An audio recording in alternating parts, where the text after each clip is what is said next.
students, I deem it a great honor to welcome you on behalf of my management and HOD.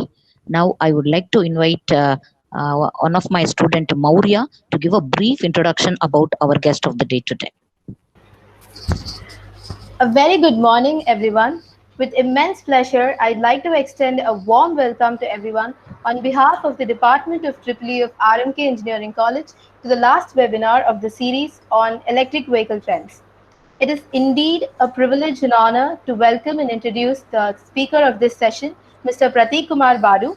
Welcome, sir. With over 4 years of experience in the EV industry, he has worked as the EV control system engineer at KPIT, EV system modeling engineer at Renault Nissan Mitsubishi Alliance India, and he is presently the deputy manager embedded systems at Mahindra Electric Mobility Limited in Bangalore. He was also involved with several Indian as well as international OEMs during his tenure. Mr. Prateek Kumar did his Bachelor of Technology focused in Electronics and Communications Engineering from National Institute of Science and Technology, and currently he is pursuing his Masters of Technology in Embedded Systems from BITS Pilani. He is an experienced associate with a plethora of skills including electric vehicles, embedded systems, control systems, automotive electronics, data analysis, and system simulations. He has also been a part of Formula Green for the past two editions as a design judge and technical inspector for electric systems. It is an absolute pleasure to have you as a speaker, sir. We now request you to begin your presentation. Thank you, Maurya and Kavita ma'am, for the introduction. So Thank you, sir. I'll share my screen now.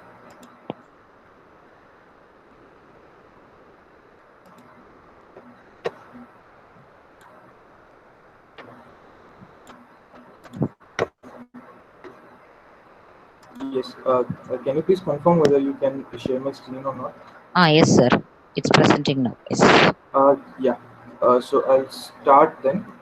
So today's topic is on electric vehicles product development approach. So here, just I want to give one overview what the session will be before starting it. So, in past last 5 days, you had many session, more will be into technical, I think, and in college also, most of you were, I think, second year and third year students. So you are already studying the technical things and all.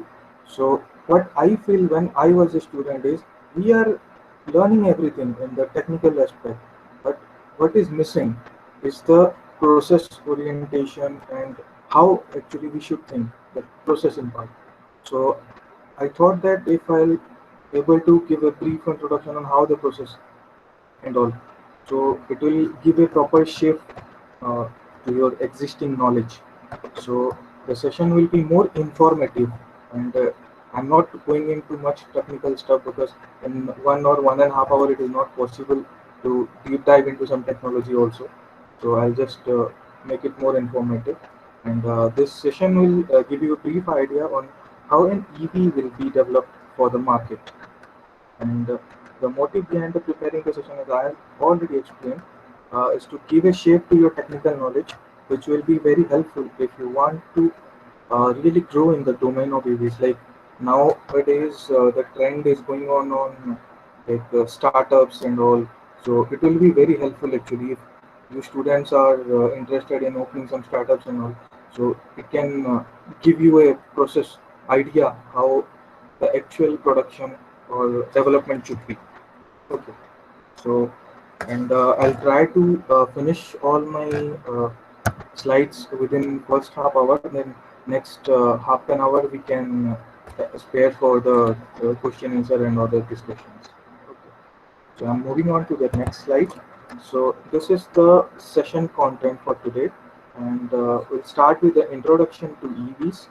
Then we'll go for the basic EV architecture, then type of development cycles, then system engineering and what is its importance in the development, then hardware and software co-development process. Then we'll see how the model-based development and unit testing will happen, and then some brief introduction about bench testing, validation, and calibration, homologation, final product development, and the ninth one is few standards for software development. As I had mentioned, it is more into informative or process orientation part, so this is bit important. And the last one is introduction to some safety standards. So I would like to say students that there will be so many keywords you will find in this presentation. So I request you all to, if you have any queries, you can just note it down the keywords and you can search in Google or some other platform. So it is like open source, nothing is like confidential or something. Everything is open source. Just you need to know what you need to search. So just note down the keywords and you can search it later, or else if you want to know more you can ask me also. So we'll start with the first part then, introduction to EVs. So I hope everyone is familiar what an electric vehicle is and in history. So I don't want to go into it again. So better we'll spare with some other things instead of this, because everyone knows it better. And since last 6 days you are talking about in all your seminars is EVs, hybrid vehicles, and also I don't need to give anything more on that. That is it. And you all know how EV industry is going because of limited fossil fuel or environmental factors and technological advancements and all. Like, and also you can see nowadays since last 2 to 3 years, the EV market is started ramping up in India, especially. So there were like four segments. First one is the two-wheelers. As you are saying, many players were there, like Hero and Okinawa, and other companies were playing into it. Three-wheelers. In three-wheelers, Bajaj is there. Then PAGIO. Then our Mahindra Electric is also working on the three-wheelers and all. Then four-wheeler. And in four-wheeler, two parts were there. One is passenger segment, and another one is commercial segment. Commercial means it is like basic pickup trucks for goods and all. And passenger segment like our regular sedan or hatchback or SUVs, etc. And the last one is multi-axle. Multi-axle passenger means it is basically buses, city buses or not. Already we are using in many of the smart cities concept and all. And then commercial. Commercial means basically trucks for goods carrier and all. So what are the basic differences? Basic architecture of the, whether it may be two-wheeler, three-wheeler or four-wheeler, it is almost same. We have some batteries, we have some motor controllers, we have some motors, and we have some intelligent system like the electronics controller, which will be monitoring all the system and all. So what is the basic difference? The basic difference is depending upon the segment. Basically, size will increase, right? Like two-wheeler will be requiring very less power. Four-wheeler, the power requirement and complexity will varies actually basically. So depending upon that, the designing will happen. So I'm moving to the next slide. So with what is the basic architecture? So as you can see in the picture, this is a snap I had collected from the internet itself. So it is a model from Volkswagen. And one more thing I would like to say actually. So I didn't get much time to prepare the slides and also pardon me if there is some mistake and all, and you can just inform me. I'll correct it. There is no problem. So you can see here, this is a basic car. So we have four wheels. Then this center part is the battery system. Then some charging cables is here. This orange one is basically high voltage cable. This is a industry standard actually. Whenever we are using any high voltage system, it is mandatory to use the orange color wires. Okay. And this is the main powertrain differential and all. So we'll see more into it actually. Here you can see the description. This is battery, this is drivetrain, this is inductive charge panel, some power electronics like motor controller, converters and all. This is charging part. So this is the overall architecture you must have seen already. So we'll now go a bit deep into it, just a bit. So if you can see here, these are the various components which you already know. As in my introduction, it was already told that I was part of the Formula Green event and all. So I had seen the uh, Formula electric vehicle already. It was developed by your college team. So it is really good one actually. The selection of the batteries and all. So people from your college already knows the facts. So if you want to know more details and all how and why it should be, you can contact them as well. So they can help you better if you want to understand it. So if you see the architecture diagram, so here the basic part is the battery. Then from battery, you can see this is onboard charger or for charging the vehicle, this is DC-DC converter. Inverter is there. From inverter, you are having the three-phase supply, UPW to the motor. And motor is connected to transmission. Here differential will be there, and the back will be powered up. Then we have one DC-DC converter because 48 volt and 12 volt is needed, right, for the other auxiliary loads and all, because the cluster or phone or any infotainment system, they will run on 12 volt system only. They can't run on the high voltage. So we need a converter. So this is basically for that. Then what else we have? We have some wireless charger, some electric compressor. Compressor is used basically for either air conditioner or steering pump. You can see pump is there, steering or some hydraulic system is there, some braking system is there, pneumatic or hydraulic. So for that compressor is needed. And auxiliary system means your other functions is like power window and all, those all will be part of the basic EV. So how it is connected? It is connected to the CAN bus. Nowadays everyone is using CAN only because it is very reliable and fast, one of the proven concept also. So here we have two controllers. The first one is EMS, engine management system, and second one is BMS, battery management system. So this is the overall picture. So if you go a bit deep into hardware thing, so you can see how it is connected. This orange one is basically a high voltage system. So from charger you can see high voltage power, grid power is coming after conversion to the DC-DC converter or power electronics. So that will go again to the battery pack for charging and all. From there also 12 volt system is going. And whenever we are driving, from battery pack it will come to this DC-DC converters. It will go to electric controller and then to motor. And that way it will work. And there is a main computer. This is basically electronics control unit. So that is being connected using the CAN bus, the blue one you can see. So that is the basically communication channel for controlling all the things. Because whenever suppose charger is connected, how the battery will know that charger is connected or what we need to do and all. So basically the input will come through the CAN bus to the ECU itself, electronics controller, and it will decide like what sequence need to be executed and all. So this is about the hardware. There is not much, like you already know the thing. And this is the software architecture. This is something new. I don't think you had anyone of you, the student, had seen this. So basically, I'm not. Please don't go much into it. This is just one uh, overall idea I'm giving. So later on, you can search over internet and check it out. So basically, this is the main application software layer.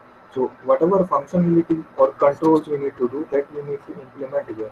Next one is signal interface layer, then service or safety layer. There the RAM and flash test, stack test, and some protocol UDS stack.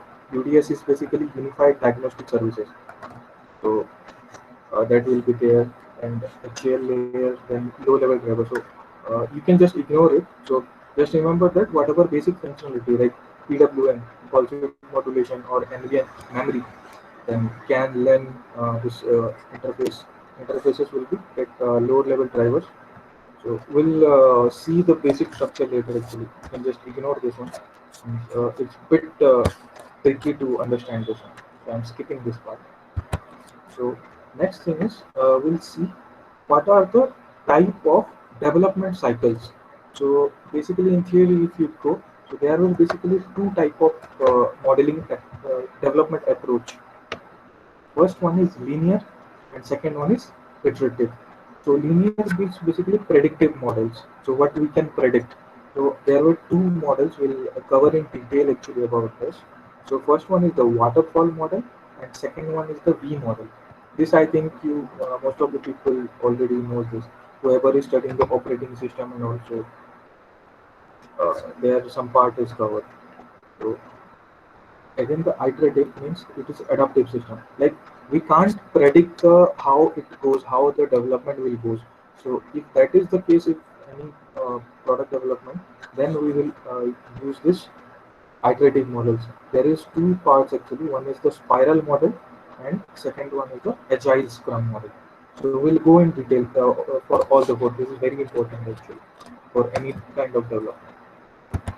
So here you can see this is the linear or predictive model.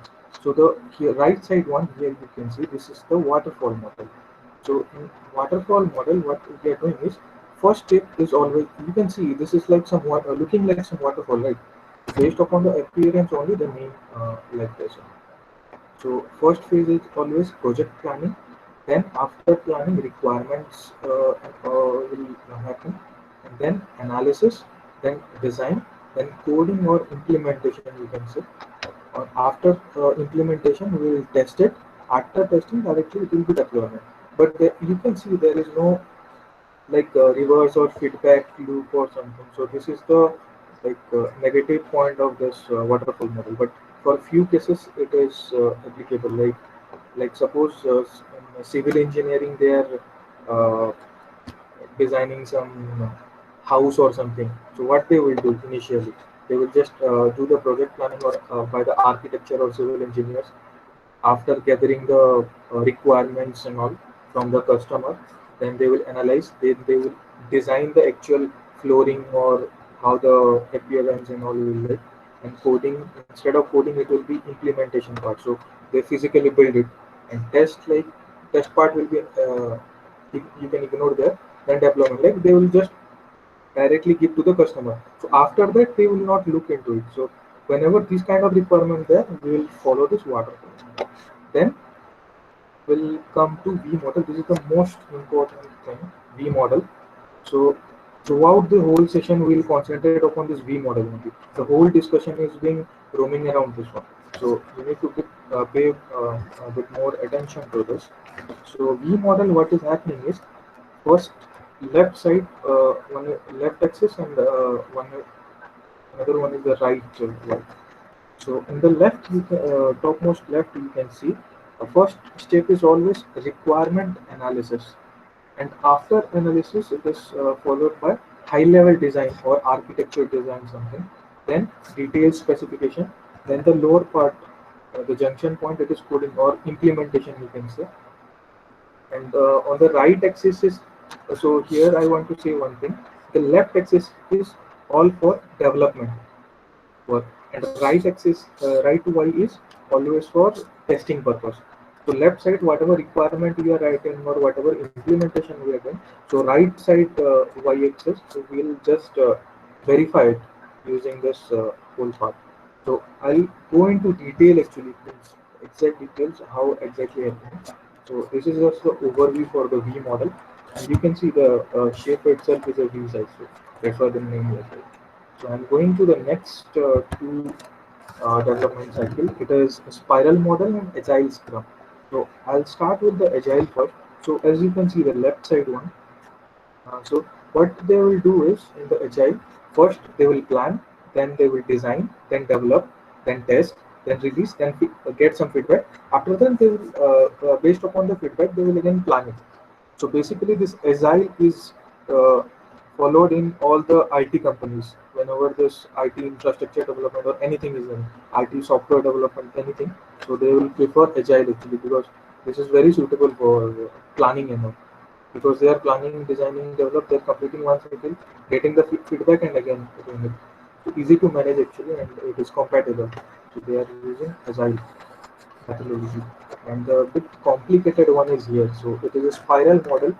So here you can say here there is some uncertainty because the developer themselves don't know means what will come in future. Like specifically from the beginning, I'm telling you this spiral model is being used by ISRO or DRPO for their projects because it is a very highly complex products and all they are working, right? Rocket sciences and all.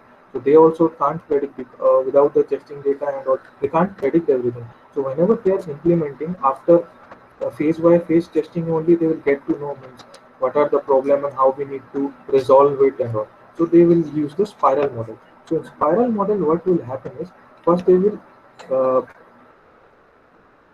uh, rec- uh, rec- plan the analyze the requirement, then plan it accordingly.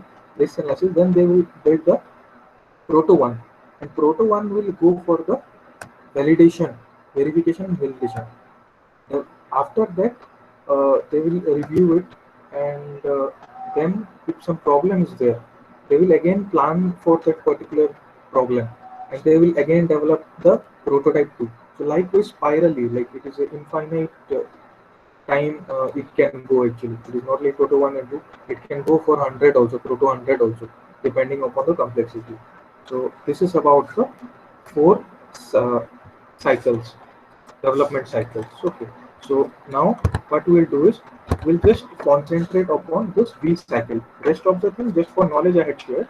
So it is not useful as of now for electric vehicles especially because it is a research and development kind of work. So we'll follow the V cycle. Okay. So here you can see I had mentioned in the content one term like system engineering. So I'll just explain about it, what it is and why it is very important. So this is the V cycle you can see. So here what are the first stages actually? First one is requirement, and actually, I had told you already just 2 seconds back. So the left part, it is only for the development purpose, and the right part concentrate upon the testing side. So you can see whatever requirement we are writing, so that we need to test it here, that we need to verify or validate here in acceptance and system testing. So this we can say as a vehicle level test. Then from requirement, we are doing the high level designing and all. So from high level designing, we need to confirm it right before the vehicle test. So whatever high level design we are writing, that we need to verify in the integration level test. So this whole part is basically called as system engineering. So we'll see about this first, and then on the lower part you can see this is the low level design, implementation, and then unit testing. This is part of embedded system, you can say. So this part also we'll see in detail. These two parts we'll see. I'm not covering this first. There is nothing more technical actually, so I'm just leaving it. So these two, system engineering and embedded system, you can see. So for the system engineering, you can see from requirement we are writing the high level design and to do the integration first. So why exactly it will happen? So what you mean by requirement first, we'll see that. Okay. So you can see it is a vehicle. There are many components with that, like wiring harness, batteries, motor, relay, fuses, charger, batteries, controller, everything. So what is the basically requirement? What do you mean by requirement? Requirement is of three types actually. First one is the customer requirement. Like suppose you want to develop a product. So how you got to know what you want to develop? You will hire some marketing agency or some strategic some survey form, and from there you tell them that yeah, I want to develop one electric vehicle or some product, and please check with the public that what they really want from a product like this. If you want to buy electric vehicle, then what should be the parameters of it, like what should be the cost. Okay, so what should be the range, like what is the charging time, how much time it will charge, how much time it will take for the charging. There will two type of charging again. One is the fast charging and one is the normal PC charging. So what are the requirement for that things? Then what should be the gradability? What should be the maximum speed? What should be the acceleration? Acceleration means basically what is the time taken by the vehicle to reach 0 to 50 kilometer per hour speed. So that is the acceleration. So that those all data means basically non-technical terms. Those were basically the customer requirement. So what will happen is those customer requirement will come into the hand of system engineer. So what system engineer will do is they will just analyze the data. How they will do it? Like what is the, here you can say what is the range. Customer suppose want the range is 100 kilometer. acceleration is 0 to 6 kilometer per hour in 10 seconds. Then what is the vehicle mass is 1000 kilo. What is the maximum speed of the vehicle is 100 kilometer per hour. Or what is the gradability is uh, some 15 or 20%. Gradability means basically how much inclined surface or hill the vehicle can drive. So this is basically gradability. So those all requirements system engineer have to verify, and they need to verify it mathematically in the engineering terminology. So they will just consider these things, all the parameters. I'll just show you how they will do it. So you can see the basic vehicle. So here actually it is not related to electrical neither electronics. So it is more into some automobile or mechanical thing like mechanics. So here what they are doing is total there were four type of forces acting on the vehicle. This I think you all already know these things. So first one is aerodynamics force, the forces acted by the air, then the rolling force, then the inertial force and the gradient force. Gradient is basically for the inclination surfaces or hill claiming and all. So on the right side you can see the formulas like aerodynamics force is 0.5 rho CdAv square. So rho means density of air, it is a constant coefficient for air drag basically 0.34 cars. So this is also constant. Frontal area. Frontal area means what are the surface area, front surface area basically. So because the front surface area is only going to impact with the air, right? So we need to consider that also for calculating the aerodynamics forces. Then vehicle speed also it is dependent. Then the rolling force mu mg. So mu means basically coefficient of friction. Then mass of vehicle and gravitational acceleration g. Then inertial force. This is ma, mass into acceleration. Then the gradient force mg sin theta. So basically mass of vehicle, gravitational acceleration and sin theta is the inclination of the road surface. This is basically the gradability percentage. Theta. Okay. So using this, what we will do is we will calculate the total force that is being acted upon the vehicle, and using that force you can calculate the power requirement basically.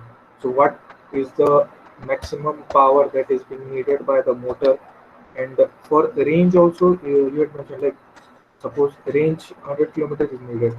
So if you want the energy, if you can calculate the energy consumption by the vehicle, you can easily calculate the total energy required by the battery also.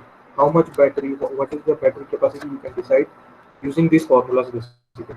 So this is a process. I'm not going into detail because this only the vehicle dynamics calculation itself will take some 2 hours if I start explaining. So just for basic overview you can see, and you can see this over some books or anywhere actually. It is easily available. You can see this calculation. So just you need to remember these four forces actually: aerodynamics forces, rolling forces, inertial forces, and gradient forces. So using that, we will calculate for a vehicle under consideration force to run the vehicle at 100 kilometer power. You need some 400 Newton meter torque. Okay, 400 Newton force. Sorry, and force needed to accelerate is some 1700 Newton. So these are the formulas actually. Force into wheel radius equal to torque. So 475 Newton meter is this term. So in this way actually you can calculate the motor power, motor torque, battery capacity also.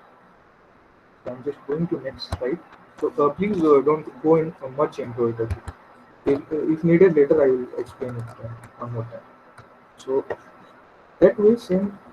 So what we calculated from here is this torque as 475 Newton meter, and motor peak torque. What will be the motor peak torque? So you can see this is a basic picture of motor, electric motor. So this is the motor part. This is the UVW cables, high voltage cables, and this is one constant gearbox actually. So one here gear ratio I had assumed at 5 and done the calculation like what is the motor peak torque required. It is 95 kilometer. It is 95 Newton meter. Sorry, it is coming. And motor continuous power needed is 12.5 kilowatt. So what does it mean that the motor power should be more than 12.5 kilowatt, and the rating of the uh, peak torque is 95 Newton meter, and the rated speed should be 4800 rpm. So in this way you can plot the graphs for the actual calculated data, and then determine what should be the component sizing basically. And in the same way, this is the one just snap of the battery you can see. The same way how you had calculated the motor power. So in that way, similarly you can calculate for the battery also. But here one additional thing you need to consider is there were so many types of losses involved actually. Heat losses, then many external parameters were there. So that also you need to consider, and manually calculation using pen and paper it is very difficult. So at that place how we can avoid that? So that place actually the uh, modeling approach come into picture. You must be everyone is using MATLABs and all. So there actually we are using for these calculations actually, because this is highly complicated systems. So what basically we will do is just one flow I am giving. So what we are getting from the vehicle, the data, like whatever driver is giving input, right? So what the driver is doing, what HMI human machine interface driver is having. So he's having some sensors or switches, and some vehicle sensors were there for monitoring the temperature or the other parameters, and the driver has the control of the throttle, then brake pedals, and the PRNDL is basically the park, reverse, neutral, and drive. These switches. So that also the driver has control. So basically that will input will come to our master controller, and in master controller there were motor, battery parameters like torque, power, or temperature. Everything is coming from the sensors. Okay, I repeat that. So from there it will decide like how much of throttle is being pressed. So what should be the power it should be delivered to the wheel. So based upon that, torque control function will work. That will go to inverter over the CAN communication channels, and their inverter will take power from the battery and drive the motor gearbox, and it will be like controller. So here you can say this is the power line, orange one. This is the CAN line. This is basically communication is happening here. These were the communication to battery or inverter, and then the controls. So control is basically physical input what we are given, like brake or throttle. So this is the flow, and this way we need to model in the MATLAB for the system model. So now we'll see, I had talked about how the formula should be, how we should calculate the power of the motor or controller or battery pack. So after that, what should be the approach? How we can do that in the modeling part. So there basically in system engineering, we are following basically two models. So one is the detailed model and second one is the simple model.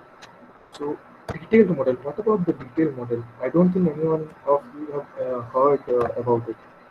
So generally, this is not studied in colleges and all. So detailed model is basically physics-based model. Suppose you are having one battery cell, so it has some uh, chemical properties, right? It is having some equation. You can define any battery or cells, any power source as some mathematical model. Being especially this triple E students, you are studying already like so anything can be represented in a mathematical model. So basically, detailed modeling is mathematical model, completely physics-based modeling technique. So whenever you are having this physics-based model, it should be always continuous in nature. So there were two types of simulations happening in MATLAB basically. If you are using, one is continuous and second one is discrete. Discrete means this is a time, some time sampling is there with a. This is time sampling is basically for discrete. This model is used for control system development, and here also we are using for simple model. So what all are the tools that we can use for the detailed model development? That is MATLAB Simulink, Simscape. Simscape is basically for this physical models only, specifically dedicated for that. Then SimPower system. It is also a toolbox and embedded in the MATLAB environment. And then some S functions. So what are the S functions actually? Because there were some other tools also like GT Suite or MSN. MSM is basically for this hydraulics or uh, this type of very dynamic system. Actually, we are using this tool MSM. You can search in Google about this actually what it does and all. And another most important thing is GT suite. So what this GT suite does is suppose you are developing one cooling system. So in cooling system, this is more into automobile or mechanical actually. This GT suite part. So they are always calculating the flow rate, air flow rate. What is the fluid flow rate basically? So depending upon that, what is the temperature of the incoming fluid, and it is passing in through a specific flow rate, and then it is going out. So whatever device through it is passing, that is having a very high temperature. So with what rate the cooling is happening and all. So those kind of things, this fluid dynamics calculation will being done by GT suite. But the controls and all we can't do it here actually. We need MATLAB tools only, Simulink, Simscape or SimPower system. So what we'll do is we'll do the modeling in GT suite and convert it into S functions. And that S function can be used in the Simulink as a library. So that way it is being integrated. Again a vast topic actually. So just for overview, you should know actually what can be done. And the next part is like simple model. Simple model is like data driven. So suppose one supplier is already developing one battery. Okay, so they have all the test data actually at different temperatures in minus 10 degrees Celsius or minus 5 or 0 or in plus 50 also they had tested the battery physically. So they had the test data. So what we'll do in simple model is we'll just get the test data, form it in the form of some table, one dimensional table or two dimensional or three dimensional or four dimensional lookup table, and we'll basically put that. So depending upon the input, what is the temperature and all, so it will take the exact the lookup table data and then do the simulations and all. So the benefit here is in the simple model is if you have the physical data, you can verify the actual behavior of the vehicle actually. So what tools are needed for that? Like Simulink will be enough. MATLAB Simulink will be enough for this simple model because we are only having this lookup tables. Okay. So this is the basic difference between detailed and simple model. So next thing is, so here the most important thing, hardware software co-development process. So it is not like whenever you are developing anything, you have a particular timeline actually. Within that particular boundary only you need to finish all the development work and all. So what if you do the hardware development separately and then software development separately, it is very difficult to manage the time. So you need to do it parallelly, and for doing it parallelly you need to plan it properly. So how it will do is again the V cycle come into picture. So this is basically the system requirement, what system engineering approach you had just seen. So after that system requirement, once the customer requirement is validated properly along with the engineering terms, then the hardware and software subsystem requirement will be written. And there, what we will do is then we will prepare the hardware or software architecture first. This is the planning phase. So how it can be done? So architecture will be done by using these tools like MATLAB or architecture. Yeah. So MATLAB or Word or Visio. So directly it is just the planning phase for discussion. After finalizing the architecture, what we will do is we'll go into actual designing on this part, hardware and software design. So there are also things like ORCAD. ORCAD is basically we are using for this hardware layouting and all, PCB designing and all we are using. So other tools were also there like Virtuoso is there by Cadence. So that also we are using for this PCB designing or layout. EagleCAD is there. Many more softwares were there for hardware development. And for software, we are using MATLAB or Code Composer Studio or any other environment.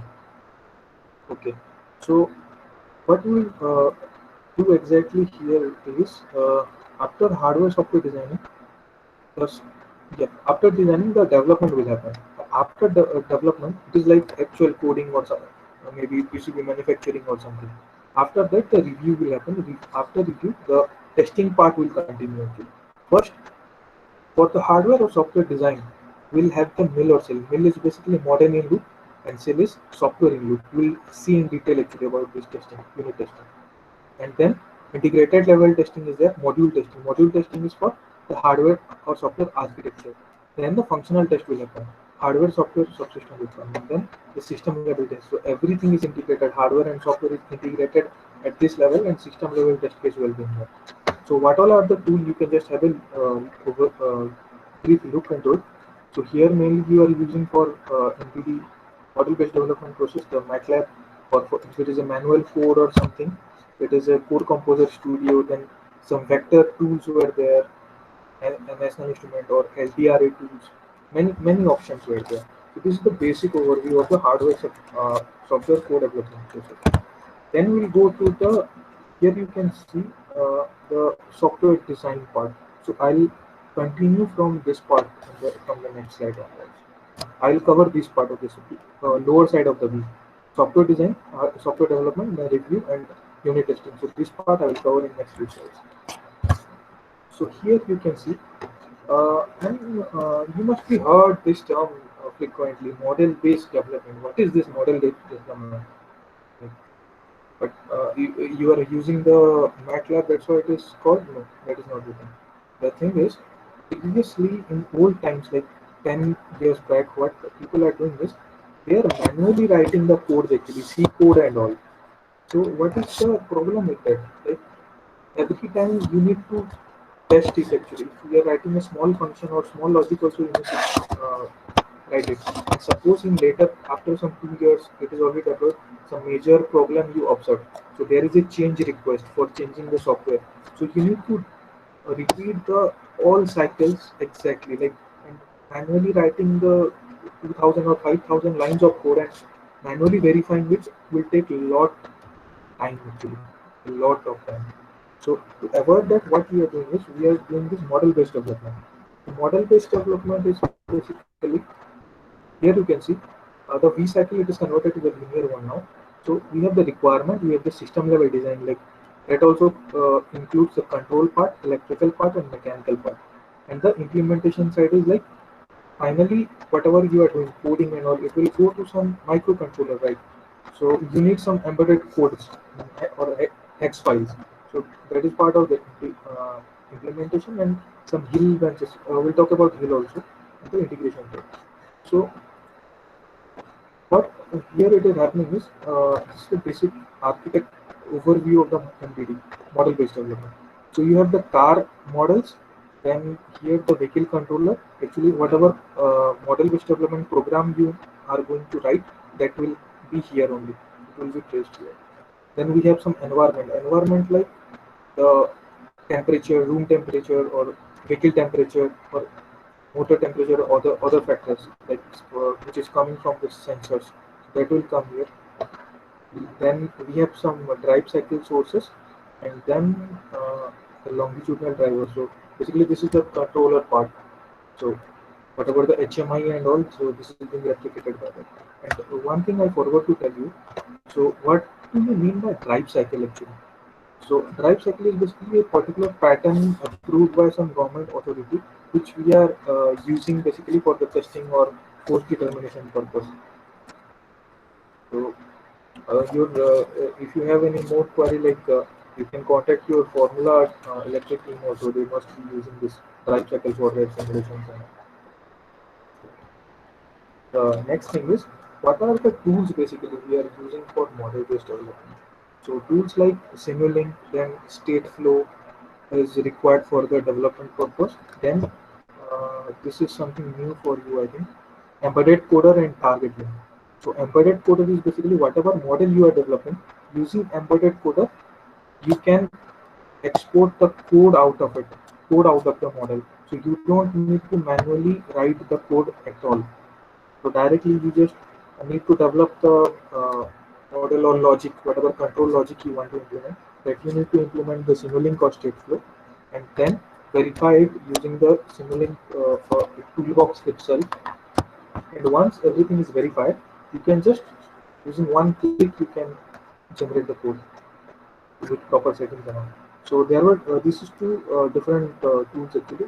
Embedded coder is by MATLAB itself, and there is a one more option actually. This is targeting. So this is by one company called DSpace. So that is also used for code generation.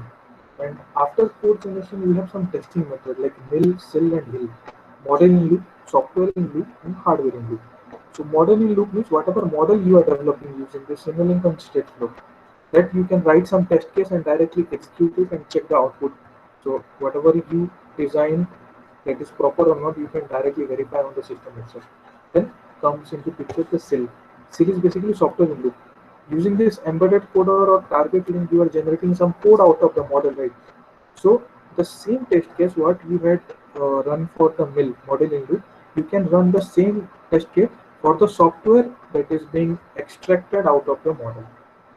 So, and whatever the output of SIL software in loop, it should be matching with the model in loop itself.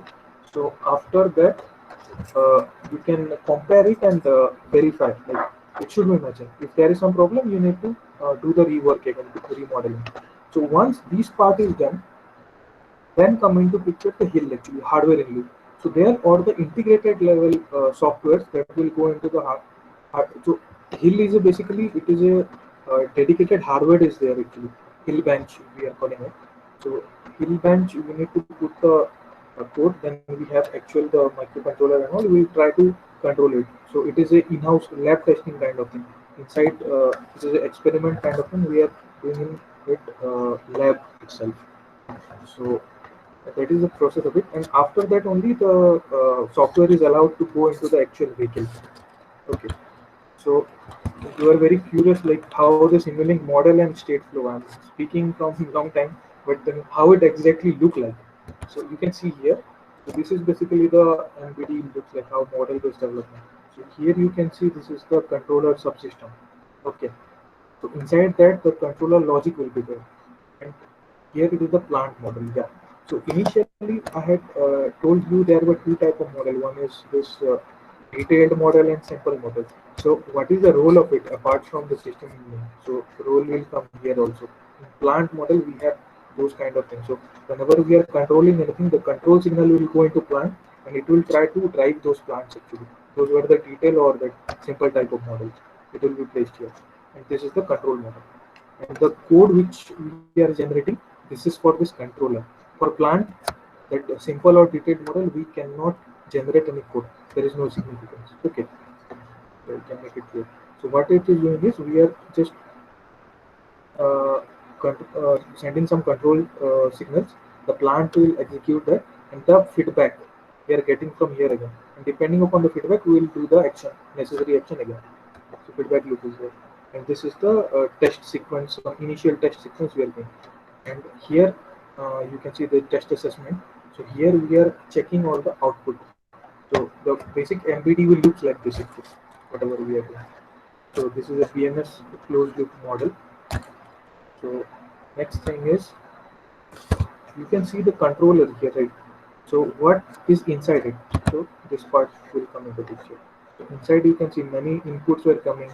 Then we are having some algorithms inside it actually some Simulink blocks will be used and some comparison or some logics we need to develop it inside. This is the subsystem wise, the functionality wise it is divided. Like this is the current power limits. This is the SOC estimation. For SOC estimation, we had a separate subsystem. So task wise, it is easy to maintain actually if we segregate task wise. So next thing is I had talked about one more thing, Simulink and state flow. And I don't think many people were using this at college level. So this is a state flow look like, and if you go into the state flow, you can search for it on Google actually. There were total two type of state flows actually. One is Milli machine, second one is Mure machine. So again, that is a separate topic, so I'm not going into. I'm just telling you that two times, Milli and Mure. Just remember, you have to remember that instead. And this is very useful actually for control system development actually in MBD model based development. So how the testing is happening is unit testing especially. So here you can see the left one. So this is the component. Whatever model you have developed, that will be here, and the test input. So some dummy testing test cases and all you need to create. You need to fit it to the component and the test. And then you need to see the test result. So this is the basic system all of you know already. And again, here also in detail you can see we talked about test input, but how we can give it. So there were multiple ways actually. One block set is there, like signal editor. You can search in Simulink block set. You can get this component, and one test sequence also generator is also there. You can use that, or there is a mat file or Excel file also directly. You can edit and keep it as input. So it will go as an input, process it here, and finally the output will also come as the test assessment data or the MATLAB .mat file also you can save it, or MATLAB workspace also it will be available, or Excel file also you can export it. So that way you can plot some graphs and all, and you can test your data, whatever input you had given. So based upon that, output is coming. So next comment into picture, the bench testing, validation, and calibration. So bench testing, what it is. So here I had told you one thing. You have the mill, model in loop, software in loop, and hardware in loop. So after hardware in loop, the software is almost ready. Okay. So that you need to test it in the vehicle itself. So that software will put it into vehicle. That is, and the vehicle is not drivable. It is like all the wiring harnesses, batteries, motor, everything will connect in the lab itself. It is not fitted into the car, but in the bench. So that is called bench testing. It is inside lab. It's the basic functionality in the hardware we are testing. So there actually all the hardware and software will be involved, and validation. So that is called static test basically. And after that, that is being integrated to the actual vehicle, and in vehicle we'll do the static test like the formula vehicles and all we are doing right on the pit itself. We are doing the first static test, like we check all the wiring harness, all the safety system, everything is working or not. And after that, we will do the dynamic testing, outdoor testing. So dynamic testing like brake test or acceleration test or other like rain test and also those will cover under dynamic test. So that whole process is called validation. It is not testing actually, it is called validation. And lastly, what is mean by calibration? Calibration means for the development we can't just do the modeling just for one simple way. If there is a probability the developer thinks that there may be a problem arises in the future, so they have to take care in the initial state itself. So they can add multiple logics and all, and they have some calibration factor actually. Or suppose you are having some torque function, torque maps and all. Okay, so you had done the calculation part in the system engineering level. You had fed all the data to the controller. So finally, during the testing, dynamic testing, you find that you are facing some jerk while driving the vehicle. So that time some calibration, some smoothing is required. So that time we will do the calibration part. So smoothing of the vehicle basically you can see. So there it's this part is completed, and next part I talked about is the homologation and final product. So on the V cycle, this is the last part actually, homologation and final. After homologation, finally it can be sold to the customer directly. There is no further process. So what do you mean by homologation actually? Basically, homologation means granting of approval by some official authority. There is some rule you must be aware that is CMVR, Central Motor Vehicle Rules. So whatever vehicles you are, maybe it may be two-wheelers or three-wheelers or four-wheeler or trucks, whatever you are developing, it should be comply with some government set regulations. So that if you are complying for that, so that certification part is called homologation. So you can remember this keyword NATRIP. This is National Automotive Testing and R&D Infrastructure Project. So this is one initiative started by central government a few years back. So under that, few facilities were being established. So what are the testing or homologation facilities authorized by government? So you can see one list actually. This is very informative. You should know as a if you want to go into automotive or automobile field, so you should know this thing. This is very common. So first one is ARAI Pune. So ARAI is basically Automotive Research Association of India. This is one of the oldest establishment in India, and so there all the testing like suppose it is an electronics component, then you need to go for the EMI/EMC. EMI means electromagnetic interference and that electromagnetic immunity.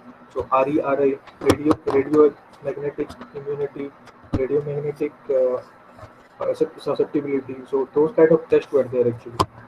So basically, government has some particular norm for the electronic component that it cannot emit radiations exceeding a particular limit. So that actually we are testing here. In ARA, that test can be done. EMI/EMC. You can search for it. You will get to know a lot of information about it. The next one is VRT. This is in Ahmednagar. Again, it is near to Pune actually. In Maharashtra, it is there. So Vehicle Research and Development Establishment. So this is actually basically for initially developed for the tanks and all is being manufactured for the Indian Army, like trucks or tank. So for that testing, it was initially developed, but later it is also used for the commercial or private vehicles testing also. EID. It is in Ahmednagar. Then next one is ICAT, International Center for Automotive Technology. This is in Manesar, Haryana, near to Delhi. This one is there, and one is there, GARC. This is Global Automotive Research Center. This is Oragadam, near to this Changalpet. Here it is available. The next one is Natrax, Pithampur. This is available near to Indore in Madhya Pradesh actually. National Automotive Cluster. And this is newly established actually NIMT Silchar. This is in Assam, Northeastern region, National Institute of Automotive Inspection, Maintenance and Training. So these all 6 authorities were responsible for this homologation certification.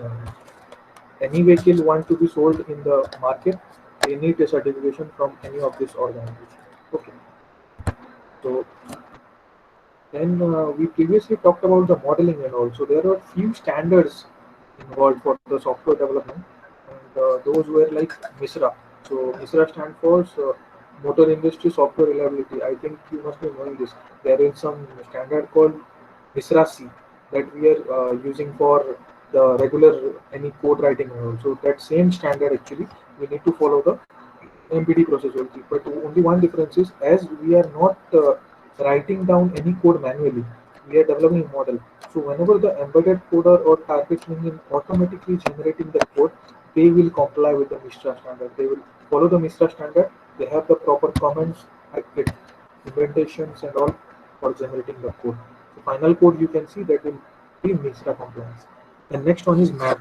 As we are doing the modeling, so we need to follow the MAP guidelines. MAP is basically MathWorks Automotive Advisory Board. So it is a board developed by the MathWorks itself for setting regulations for the model-based development basically. And the most important is AUTOSAR, Automotive Open System Architecture. We'll see in bit detail about this AUTOSAR later. The next slide. Then ASPICE is there, Automotive Software Performance Improvement and Capability Determination. So this is more into the documentation part actually, ASPICE and IATF, International Automotive Task Force. So these ASPICE and IATF were for process compliance basically, and this MISRA C, MAP and AUTOSAR is for actual implementation we are using, not for documentation. Okay, so we'll see about few of them. So here you can see what is an AUTOSAR. As you know, this AUTOSAR stands for this Automotive Open System Architecture. So this is a universally accepted standard by all the automobile companies all over the world. So everyone is following that. So previously, when AUTOSAR standard was not there in the early days, so there the software and hardware architecture like this. So some of the hardware part drivers it will merge into software. So maintainability is very difficult actually. And then it comes the classic AUTOSAR. So here you can see application layer, software layer, RT means real-time environment, and then basic software and hardware. So what? And then adaptive AUTOSAR is also there. It is also a bit similar kind of architecture. I'll just tell you one point actually why it is significant to use the AUTOSAR architecture. So application software, you can see this is hardware layer, basic software, RT real-time. Basically, this RT is interacting between the application software and the base software. Okay. So, what do you mean by application software? Like whatever function. Suppose you are pressing one button for brake. Okay, so suppose you are pressing one button for brake. So one input will come to the controller, and there it will indicate that brake is pressed. So we need to uh, have some specific action based upon that. We need to close some lights or something. So in application software, the controls will be written actually. If the brake is pressed, then this action needs to be taken.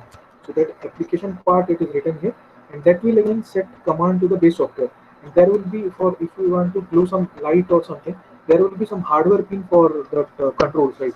So those commands will go from application software to base software. Base software will set the hardware pin to high or low. They need to low or we need to whatever we need to do. So that can be done.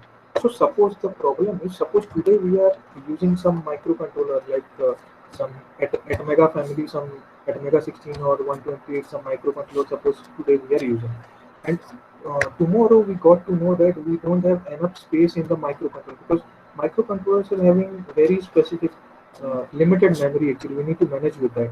And suppose later we need to add some more feature into it, and because of that, the CPU load or memory size is not suitable.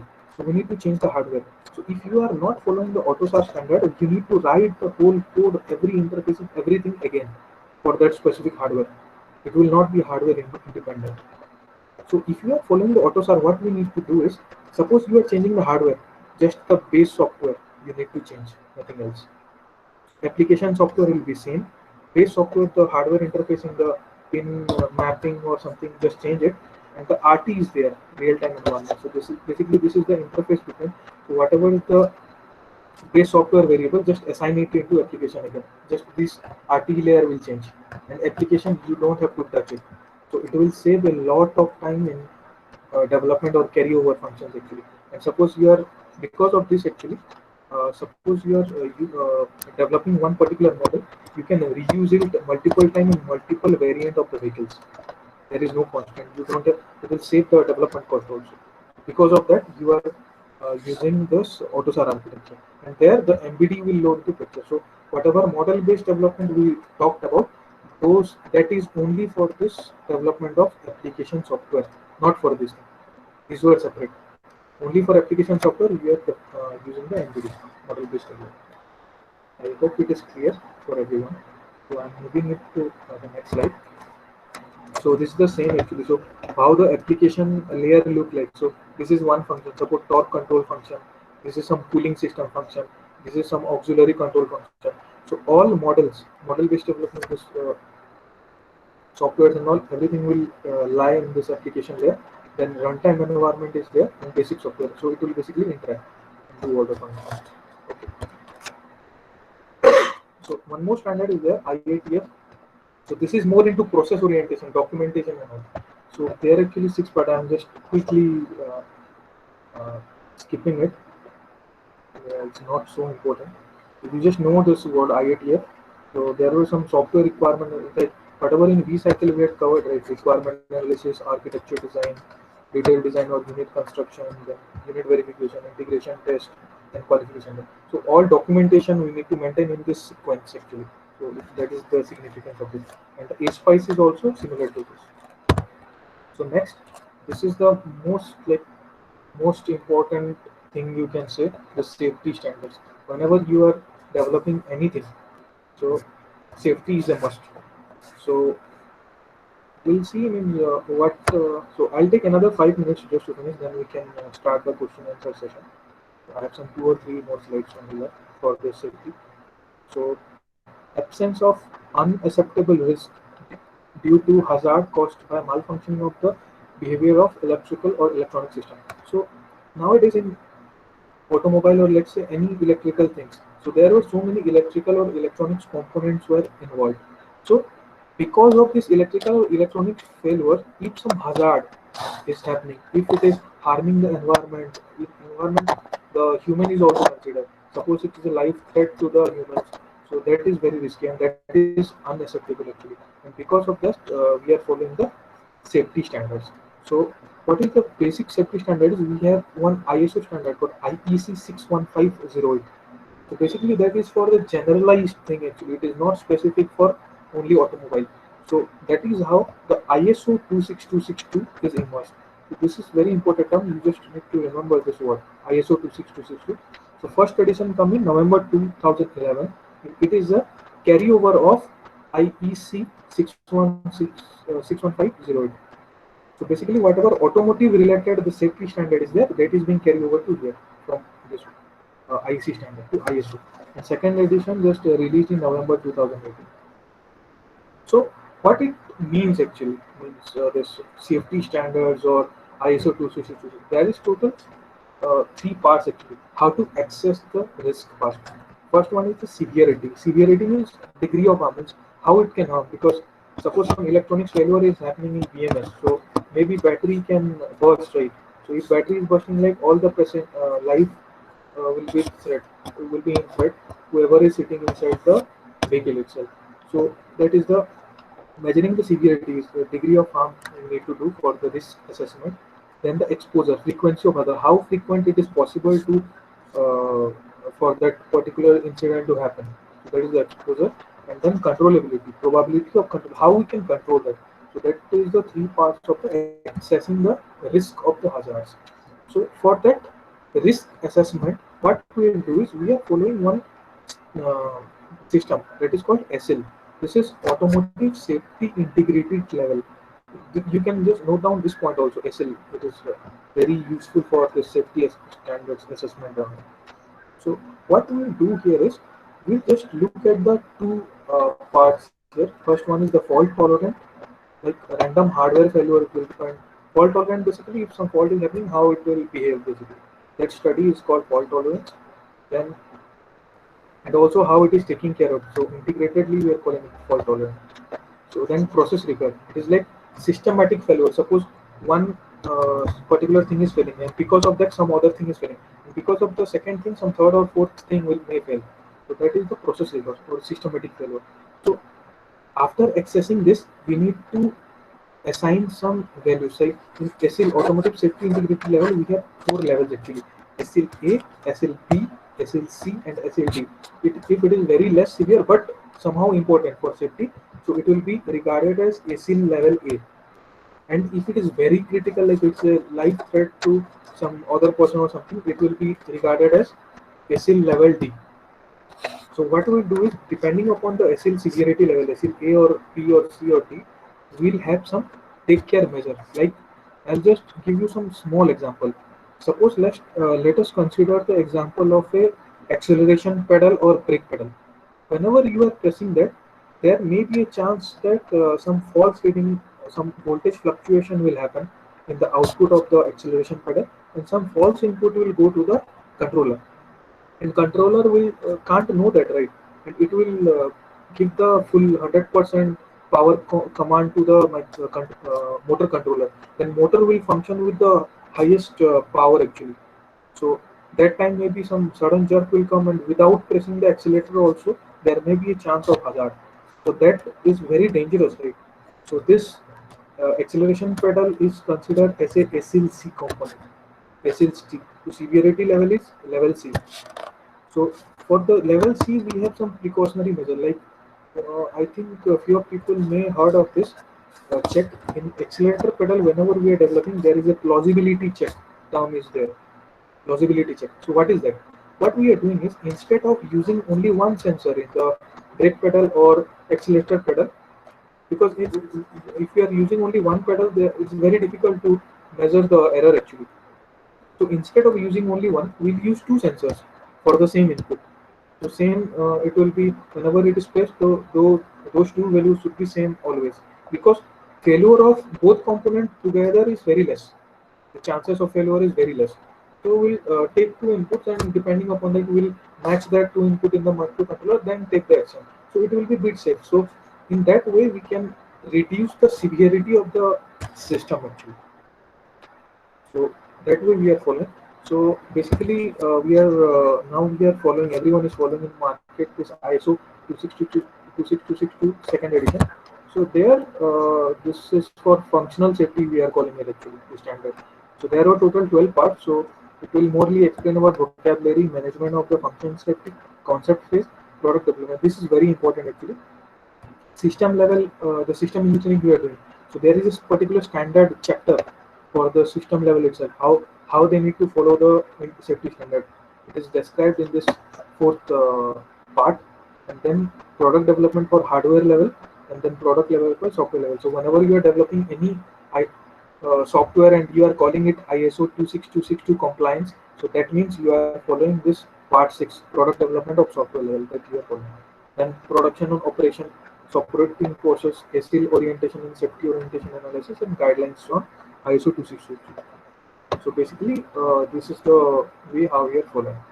So that, and this you can read off your phone actually. So this is just some definition of the ISO 26262, and this is end my last slide for today.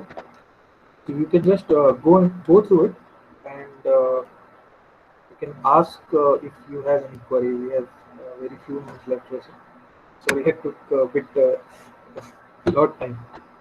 I hope it is you got the concept and all. So yes, you can ask questions if you have.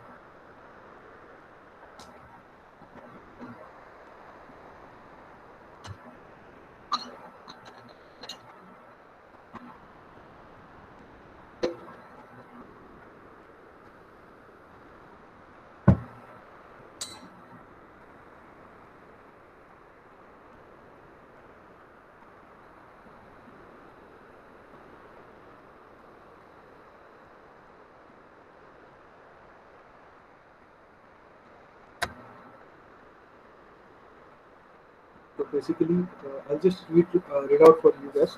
So goals of this ISO 26262 is to provide an automotive safety lifecycle and support tailoring the necessary activities during this lifecycle processes, like management, development, production, operation, services, and decommissioning.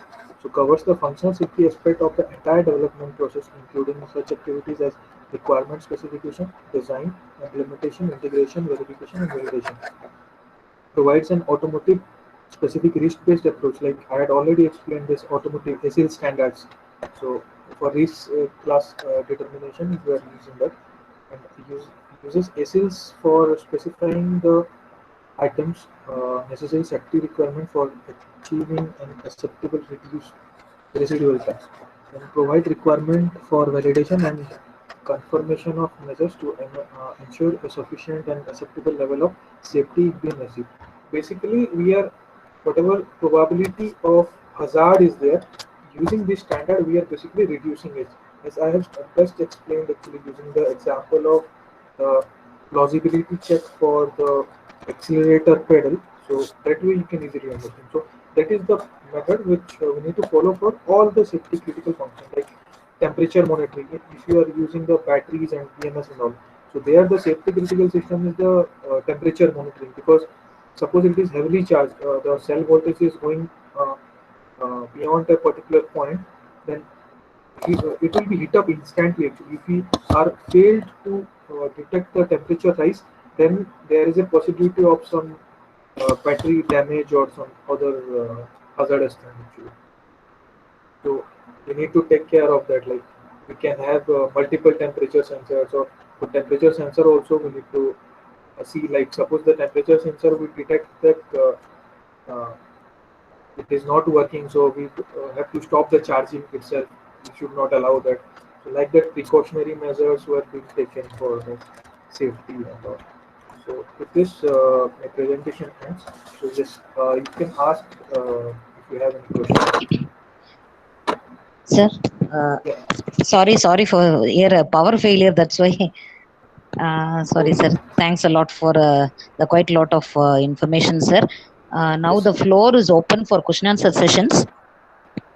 And I think almost right from YEV to various development process involved in it, and also the government authorized agencies till the safety, still safety standards, you have very clearly defined the process flow, sir. I'm very happy, and it's very much satisfactory for me. And now I invite my students for the question answer sessions, please. And meanwhile, I would also like to ask you a question, sir. Yeah. E Verito, Mahindra's first electric sedan. Can you Yes. give me some salient features of that, sir? Like how many packs EV contain, any range of battery, motor controller, any braking variants like that? Yeah, basically EV2 is a 78 volt, 72 volt system actually. It's a not so high voltage. With one charge on 120 kilometer it can go, and it is as you know it is a sedan segment. I can't share much about it technically, but overall I can say there were some issues like range and also it is only 120 kilometer. So customer wants it should be like with one charge at least. In today's case, you should go for some 200 or 250 plus kilometers. So there is some limitation actually, but if you are considering that, I can't say that it's limitation because if you are considering 200 plus kilometers on a single charge, the battery size we need to increase. And if you are increasing the battery size or battery capacity, the vehicle price will go very up actually. As of now, I think the Iberico price is almost 12 lakh rupees. So if you are going for 200 to 50 plus kilometers, so some 4 5 lakh rupees extra will be added to the price. So that's what. Okay, sir. Those Okay, are the sir. overall Okay. thing I can give. Yes. Okay. Any new material and advanced designs that enhance energy density or the durability there, sir? For Yes. ah, Yeah. So as of now, our engineers were working closely on that materials, okay. battery cell materials, especially with some other Mm. out of India vendors and all. So they are continuously developing the high density cells and all. They are working on it. So maybe Oh, in near future it will come for sure, and I hope that battery price will reduce with the increasing demand of EVs, so that it will be customer friendly. Actually, now it is not very convenient for any public private vehicles owners to afford such a like costly vehicles. Actually. So when the battery price is the main challenge actually nowadays, I can say. mm. So, if with the increase research in this material, maybe the price will go down and it will be helpful for everyone, for the customers especially. Okay, sir. Thank you.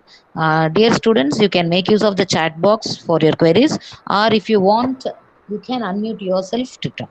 And a student Chandran is asking to find the gradability. What can be the inclination angle to be assumed for a Formula student car? Just 1 minute. Yes. Sorry, can you please repeat? I couldn't hear it properly. Uh, to find the gradability, what can Yes. be the inclination angle to be assumed for a Yeah, yeah. Formula student car? Yes, yes. For Formula student car, actually, there is no inclined surfaces, right? Only you need to concentrate upon the linear acceleration and speeds and all. So there is no requirement actually. As of now, we are not considering any gradient for it. It is not present in the rule, basically. I can say. Okay, sir. Thank you. Any other queries from the student side? You can also unmute yourself to directly interact with our expert. The same student is asking what can be the coefficient of rolling friction? Coefficient of rolling friction basically depends upon the surface on which the tire is rolling actually. For the it will vary for the tar like the pitchy road, you can say that charcoal road that we are doing. Some highways were made out of concrete, so for that coefficient of friction will change. Suppose you are running on a muddy surface, mud is there, so it will bit increase actually because friction will increase there in mud surfaces. So it will Okay. depend. For tar surfaces, it will be generally 0.3, and Mm. with muddy surface, it will be increased 0.32 or something like that. It will be higher. Okay, sir. But he is actually one of the student who has participated in Formula Green competition, and he is Yes. asking about considering Curry Motorsports. What can be considered? His question is like that. Okay. In Curry Motor Speedway, gradient surface is not available much actually. Maximum 5% or 6% will be there. So that is actually the thing is if you want to calculate the gradient surface. So maximum thing what it is needed is the torque requirement. As you are already running in some speed actually on the racetrack itself, so it is not required for it doesn't matter for you, because whatever the torque available with you, it is sufficient to overcome. There is a concept, you can note it down actually, you can read about it in brief. There is a concept called hill hold, HILLHOLD, hill hold. What does it Okay. mean is, they will go to an inclined surface on a hill, they will stop the vehicle, and the speed will be zero right whenever they're braking it completely. And from zero speed, they will try to achieve some acceleration on the inclined surface itself. So for that, actually, gradient calculation and all will plays a major role. But I can suggest for formula student, maximum 5 or 6% will be more than enough actually. Okay, sir. Okay, thank you, sir. Any other queries or anybody want to directly interact with our guest? Sir, AUTOSAR, we know that it's a standard to commonize Yes. this automotive control systems. We know the base, but we have not AUTOSAR included in our syllabus. Yes. Is it possible for us to include the CAN communication stack to learn, to make the students have a better knowledge on this CAN communication stack using this AUTOSAR, sir? Is it possible? For our side, I'm asking. Uh, For the teacher fraternity, I'm asking. Actually, AUTOSAR Hmm. will be more applicable who are actually working on the field actually. For general Oh, studies, it will be bit complex system actually. So I had not went into it actually. It is a very vast topic actually, AUTOSAR itself. okay. So Okay, layering sir. and all. So Hmm.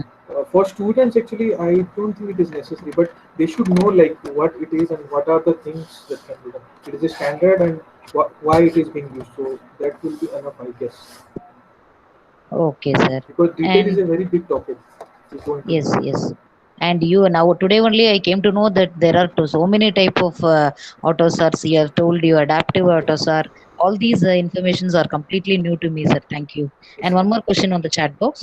yeah, Since they are the part of the formula team, is there any common ways to handle the data, like they are sharing the lots of documents and CAD data, yeah. handling the data? Yes, so there is some platform, but it is paid actually. I can tell you the name. There is two terminologies I'm telling you. One is PLM, Product Lifecycle Management, and second one is ALM, Application Lifecycle Management. So if they have some CAD data, it is a Siemens tool actually. Siemens company you must be knowing. So Siemens had developed Hmm. one tool called PLM, Product Lifecycle Management. So that PLM is being used for handling all this actually. There is a proper database that they can handle. You can read about it actually. It will be useful. PLM, Product Lifecycle Management. Okay, actually, we in our college mechanical department is having their own center of excellence in that PLM itself, sir. Product Yes, yes, life yes. cycle Yeah, management. There, I think they can make it. yeah. That is the best way to handle all the documents and all actually. It's very useful. Okay, okay, sir. Can we use ARAS PLM? I don't know what is ARAS. ARAS PLM. That boy is Yeah, asking. actually, Hmm, hmm, many PLM tools were there actually. Like hmm, 3D PLM is there by hmm, some. That Dassault system is developing the 3D PLM. So hmm. PLM is concept is same, but the developer is different. Like Siemens has its own PLM. That name is Polarian actually. They are calling it Polarian. Then Okay, some Dassault system is having its own PLM software. So you can use any PLM software. Basically. okay, sir. Thank you. Is there any other question to before we wrap up the session, guys? Only one more question from me, sir. Yes. Yeah, under that NEMP, National Electric Mobility Mission Plan, is there Yes. any other scheme for that is in the favor of students to get guided or trained in this EV, sir? Uh, Ah, Actually, the motive of the NETRAX is to develop the testing and development facility all over India. It is more into like automotive manufacturing side actually, but mm, I can say the ARAI is there, Automotive Research Association of India, which is situated in Pune. So they are mm, organizing some 10 days or 15 days crash course type of thing for the students to ramp up with the new trend in automobile actually. Not only electric vehicles, if mm. someone is interested into other part of the automobile also, they are conducting it. You can check in the ARAI website, it is available. Okay, sir. Thank you. Thank you very much, sir. You have given a complete profile of a peripheral view of how in the industry, from industry perspective, how all these products developed and all the other standards. Still, we have not gone very much into the standards level, but you have told all the wonderful parts of it, sir. Thank you very much, sir. And now I think we are at the end of the session. I would request my student Maurya to propose vote of thanks today. Good afternoon, everyone. I deem it a privilege to have been asked to deliver the vote of thanks on behalf of the management of RMK Engineering College and the Department of EEE. First, I'd like to thank Mr. Pratik Kumar Badu for giving an excellent presentation. Sir, you've covered it all right from the basic electric vehicle architecture, the types of development cycles, till the safety standards, and you've given us a complete picture about the development of an electric vehicle as a product with an industrial approach. Thank you for answering all the questions very patiently, and thank you for spending your time with us, sir. I take this opportunity to extend our hearty thanks to our principal and management for their continuous support. We extend our heartfelt gratitude to our head of the department for her active participation and guidance. Thank you, ma'am, for encouraging and inspiring us to keep learning. We would like to express our sincere thanks to all our professors for arranging and coordinating the webinar sessions and giving us an opportunity to be a part of it. And lastly, I thank all my fellow mates for their involvement, cooperation, and active participation in the webinar and making it a huge success. We've had a wonderful journey right from day one, and now we have come to the end of the webinar series. And I'd like to thank each and everyone who has a part in making this a very successful event. Thank you, everyone. Thank you, Ma. Thank you. Thank you, sir. Yeah, thank you so much for being a wonderful audience actually. Thank you, sir. So Yes, sir. hope all the information will be useful for everyone who Yes, came sir. here. Of Yes. course. And we have got the recorded session too. Even the students who have not registered, we will surely share, Yeah. and it will be helpful for all the students who really want to reap the benefit out of it, sir. Sure. Thank you, Yes. sir. Thank you very much. Yeah. Thank you. Thank you, sir. Thank you on behalf of the entire department and principal and management. Thank you, sir.